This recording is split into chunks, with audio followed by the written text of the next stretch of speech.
Hello दोस्तों, मैं हूँ हिमानी फ्रॉम ई विद्यार्थी और अपने आज के इस सेशन में हम कक्षा 7 की पाठ्य पुस्तक वसंत में दी गई कविता रहीम के दोहे पढ़ेंगे। यह आपकी पाठ्य पुस्तक का 11वां पाठ है और इन दोहों के रचयिता कौन है? कवि रहीम दास जी। रहीम दास जी रीतिकालीन कवियों में प्रमुख कवि गिने जाते हैं। तो आइए दोहों को शुरू करते हैं। इस क्रम में पहला दोहा है, कही रहीम संपत्ति सगे बनत बहुत बहुरीत, विपत्ति कसौटी जे कसे तेई साचे मीत।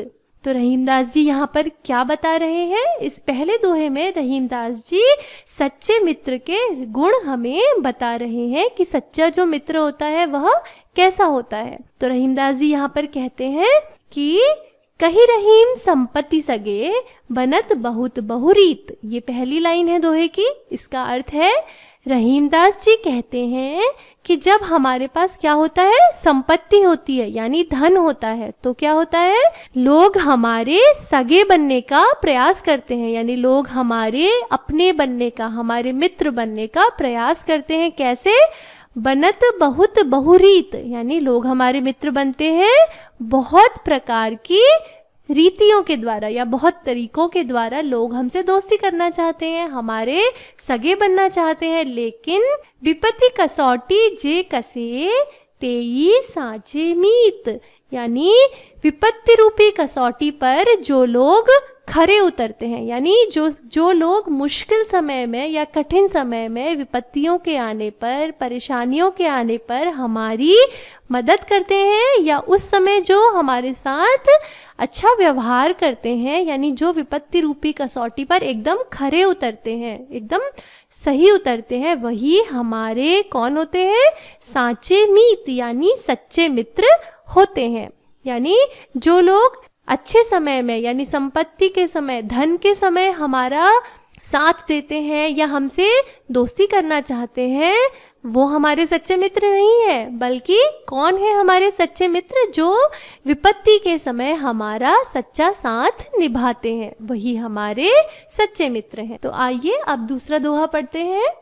जाल परे जल जात बही तजमीनन को मोह, रहीमन मछरी नीर को तऊ न छाड़ती छोह। तो इस दूसरे दोहे में रहीमदास जी ने क्या बताया है?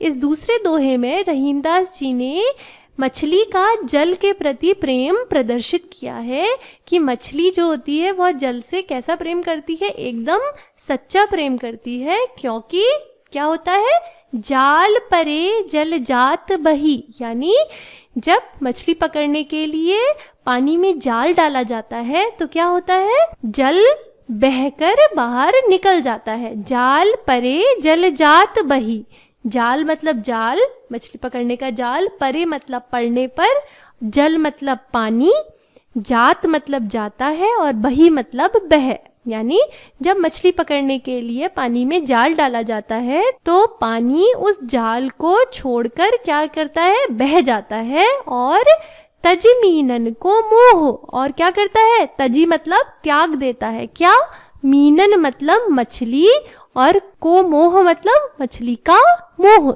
यानी मछली पकड़ने के लिए जब पानी में जाल डाला जाता है तो जल क्या करता है, मछली का मोह छोड़कर जाल में से बाहर निकल जाता है या सारा का सारा बाहर बह जाता है।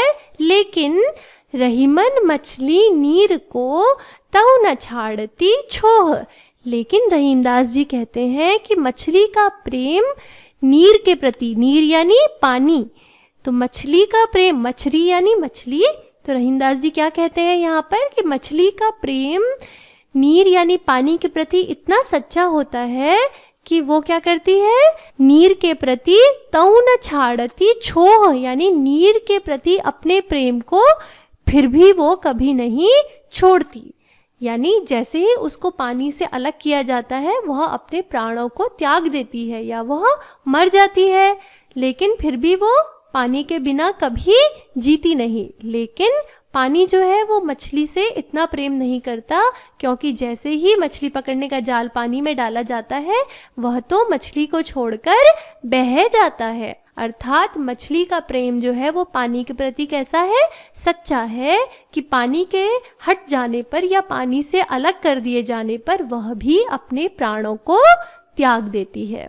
आइए अगला दोहा पढ़ते हैं।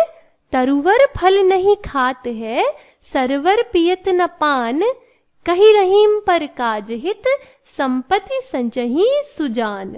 तो अपने इस तीसरे दोहे में रहीमदास जी ने मनुष्य में पाए जाने वाले पर उपकार के भाव को प्रकट किया है, परोपकार के भाव को प्रकट किया है। पर यानी दूसरा, और उपकार करना मतलब किसी की भलाई करना, किसी के प्रति कुछ अच्छा काम करना। तो यहाँ पर रहीमदास जी क्या कहते हैं, तरुवर फल नहीं खात है, सरोवर पियत न पान। यानी तरुवर यानी पेड़, और फल मतलब होता है फल, पेड़ में लगने वाले फल। नहीं खात है अर्थात नहीं खाता है, यानी पेड़ जो होता है वह कभी अपने फलों को स्वयं नहीं खाता या अपने फलों को कभी खुद नहीं खाता। इसी प्रकार सरोवर पियत न पान, सरोवर अर्थात सरोवर या तालाब, पियत मतलब पीता है, न मतलब नहीं, और पान मतलब पानी, यानी सरोवर अपना पानी कभी स्वयं नहीं पीता है। तो इस पहली लाइन का क्या अर्थ है कि वृक्ष कभी अपने फल स्वयं नहीं खाते और तालाब या सरोवर अपना पानी कभी स्वयं नहीं पीते। तो रहीमदास जी क्या कहते हैं आगे, कही रहीम पर काज हित, संपत्ति संचही सुजान। तो रहीमदास जी कहते हैं कि इसी तरह जो सुजान यानी सज्जन मनुष्य होते हैं, अच्छे स्वभाव वाले मनुष्य होते हैं, अच्छे विचारों वाले मनुष्य होते हैं, वो क्या करते हैं, पर काज हित। पर काज, पर मतलब दूसरों के और काज मतलब काम।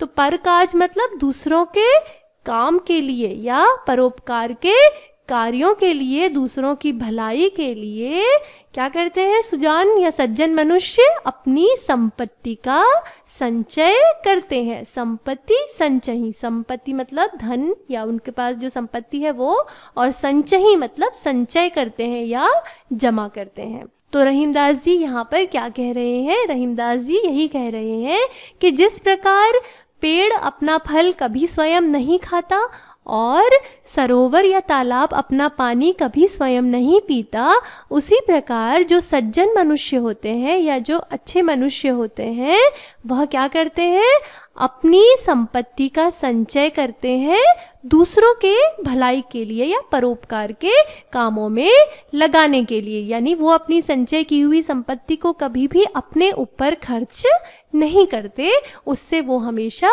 दूसरों के कल्याण का या दूसरों की भलाई का काम ही करते हैं। आइए अगला दोहा पढ़ते हैं। थोथे बादर क्वार के, ज्यों रहीम घहरात, धनी पुरुष निर्धन भये, करे पाछली बात।